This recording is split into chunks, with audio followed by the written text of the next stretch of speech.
The Ascendant in conjunct the Black Moon Lilith in a natal chart. Now, some of you may remember when I first started my YouTube astrology channel, I did a series on the aspects in a natal chart. They're a little bit concise.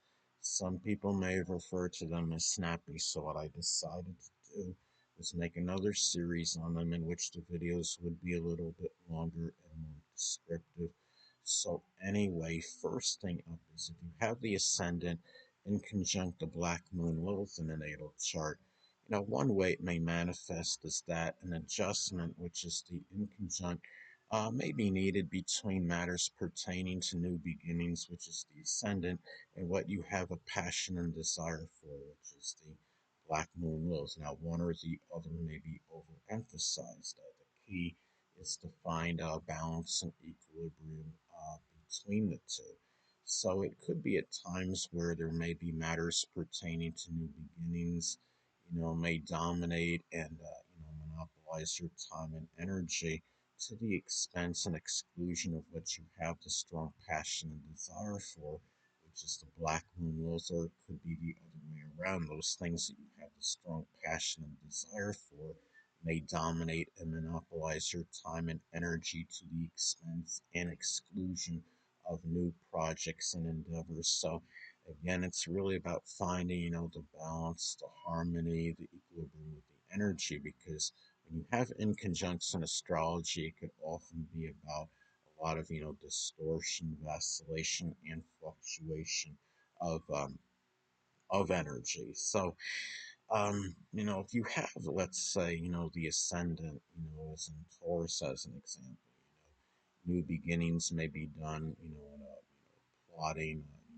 deliberate, methodical manner. They may be associated with something Taurus related, whether it be geology, agriculture, architecture, farming, gardening, cultivation, um, archaeology, even banking, finance, art, music, as some examples.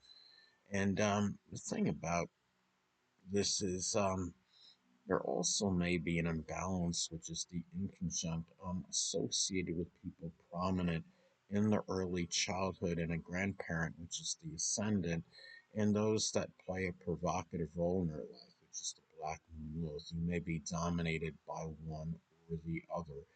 Um, so it can be at times where those people, that play, those that are prominent in your early childhood and a grandparent may dominate and monopolize your time and energy to the expense and exclusion of those that generally play a provocative role in your life, or it could be the other way around, that those that play the provocative role in your life may dominate your time and energy to the expense or exclusion of those prominent in your early childhood and a grandparent. So again, it's about finding the balance, the harmony, and the equilibrium with the energy, because you could have, again, a lot of the fluctuation, vacillation, and distortion of energy within an inconjunct aspect. And if you have, let's say, if the Black Moon Lilith is in Scorpio, as an example, one or more of those people that play a provocative role in your life may actually be a Scorpio sun, moon,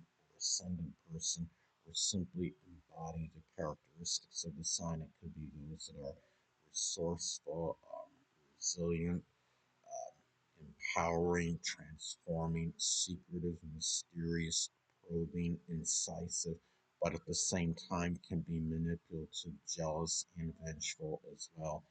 And also, too, another way that this aspect may manifest in the natal chart is that the negative manifestation of the Black Moon Lilith placement may either have a very adverse effect on the first impression you make on others, or other times it could have no effect whatsoever.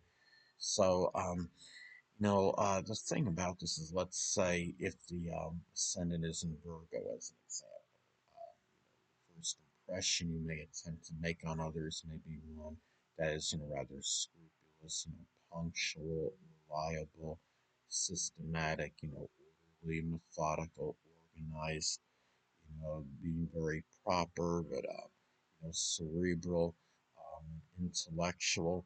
But let's say if you have, the Black Moon Lilith in Aquarius, making an inconjunct aspect to it. Now, don't get me wrong, Aquarius energy could be cerebral and intellectual as well, but it could be much less reliable and erratic and very, rebellious and not, not also often very non-conforming. So you could see where you would have, the conflict at times where it could have a very adverse effect on, that first impression you're making others, but at other times it may not at all because, again, the inconjunct aspect in astrology can be very extreme. Um, Now, also, too, another way that this aspect may be expressed in the natal chart is there may be times when you have an exorbitant amount of energy and vitality, which is the ascendant, for working on embracing the higher level of the black moon Lilith placement. Now, other times you may not have any, whatsoever. So, the thing is, it's about finding, again, it's finding the balance, the harmony, the equilibrium with the energy. And, if you have, let's say, even if the ascendant, if you have the ascendant, in Leo, you may really have near inexorable energy. You may be nearly indefatigable, but there still may be times when you lack that energy in terms of embracing, the higher level of the black moon Lilith placement as far as that would go. Now, because you can at times have, again, the exorbitant amount of energy for doing so, then other times it just may not be there, at least for those matters, in terms of embracing the higher level of the black moon placement. Now, also, too, a grandparent and people prominent in your early childhood, which is the ascendant, may either play, a very provocative role in your life, which is the black moon Lilith, or may at times have no involvement in it, whatsoever. So let's say if the ascendant, is an Aries as an example, a grandparent and at least one person, plays a, figured prominently in your early childhood may actually be an Aries sun, moon, or ascendant person, or simply embody the traits of the sign. It could be, those that are aggressive, assertive, forceful, combative, ardent, impatient, impetuous, can be overly quarrelsome though, and sometimes even volatile, as some examples.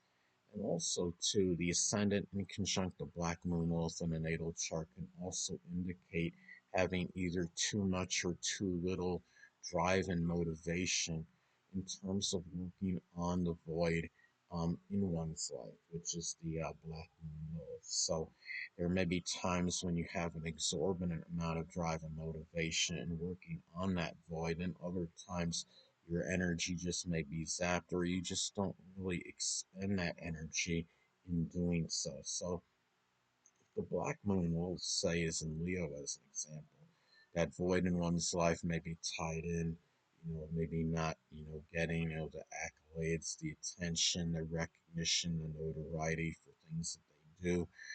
Maybe standing out, being in the spotlight, so to speak, as example, if the black moon also is in Gemini, it may be that void may be tied in with communication. Maybe it's one's cerebral or intellectual ability. You know, um, Maybe it may have to do, with variety or expressing versatility, diversifying, as some examples. And also, too, what puts one in a strong state of fright and trepidation, which is the black moon Lilith, may either have a tremendous or little impact on new projects and endeavors, which is the ascendant.